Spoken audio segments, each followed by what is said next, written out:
रात को चार्ज लिया गया था। आज ट्रेजरी में चार्ज लेते हुए समस्त औपचारिकताएं चार्ज लेने की जिलाधिकारी का चार्ज लेने की पूर्ण कर दी गई है। चार्ज लेने के उपरांत मेरे द्वारा जिला स्तरीय अधिकारी की एक बैठक की गई, जिसमें ये पता लगाया जा सके कि जनपद में क्या इश्यूज़ हैं, क्या चैलेंजेस हैं और कैसे इन्हें हम नियमित समय में इन्हें हम टैकल कर सकते हैं।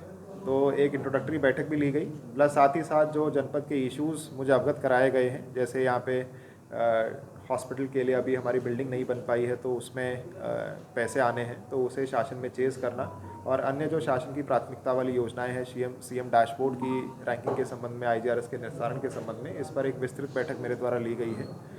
सभी अधिकारियों को ये निर्देश दिया गया है कि वो गुणवत्तापूर्ण समस्याओं का निस्तारण करेंगे। उनकी कार्यशैली में प्रोफेशनलिज्म झलकना चाहिए और ये प्रयास किया जाए कि जो भी फरियादी उनके पास आए, अंततः उसकी समस्या का उसका समाधान हो, ना कि केवल चिट्ठी भेज के और खाना पूर्ति कर दी जाए। तो ये निर्देश मेरे द्वारा आज इंट्रोडक्टरी बैठक करते हुए लिए गए हैं, और आगामी जो दो हमारे आयोजन है, जिसमें एक रन फॉर यूनिटी का आयोजन है और एक सामूहिक विवाह का आयोजन है, उसके संबंध में एक विस्तृत बैठक मेरे द्वारा और की जाएगी।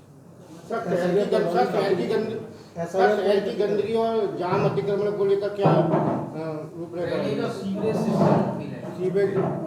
मैं इसके बारे में आपको अवगत कराना चाहूँगा। सुबह चार्ज लेने से पहले मैं एक बार दाऊ जी मंदिर गया था, तो वहाँ मैंने शहर का जो इशू आप पॉइंट आउट करना चाह रहे हैं उसको खुद देखा भी, फर्स्ट हैंड मैंने देखा है उसको। और स्वच्छता हम लोगों का लक्ष्य ही नहीं, हमारी कार्यशैली होनी चाहिए, ये हमारा कैरेक्टर होना चाहिए। तो इसके संबंध में मैं एक विस्तृत बैठक करूंगा, जिसमें ग्रामीण स्वच्छता को लेकर और नगरीय स्वच्छता को लेकर जो आवश्यक निर्देश दिए जाए। सर, जल जीवन मिशन के तहत जहाँ टंकियाँ लगाई जा रही हैं, उनके कनेक्शन भी दिए जा रहे हैं, पर वहाँ पानी नहीं पहुँच रहा है। ये आप जो स्पेसिफिक समस्याएं बता रहे हैं, मैंने एक कैलेंडर जारी करने के लिए आज कहा है, जिसमें मैं प्रत्येक विभाग की एक बैठक करूंगा और उसमें जो जो इश्यूज़ आ रहे हैं, जैसे चाहे जल निगम का हो, चाहे वो नगर पालिका का हो, तो इन सभी इश्यूज़ को लाइन लिस्ट करते हुए उन्हें एक एक करके एड्रेस करने का प्रयास किया जाए। सर, पिछली बार अभी तक जो है कई टंकियाँ, चाहे वो गाँव में हो चाहे शहरों में, छोटी खड़ी हुई हैं, उनका अभी तक संचालन नहीं हो पा रहा, उनका कनेक्शन नहीं है, किसी पे कुछ नहीं है, ऐसी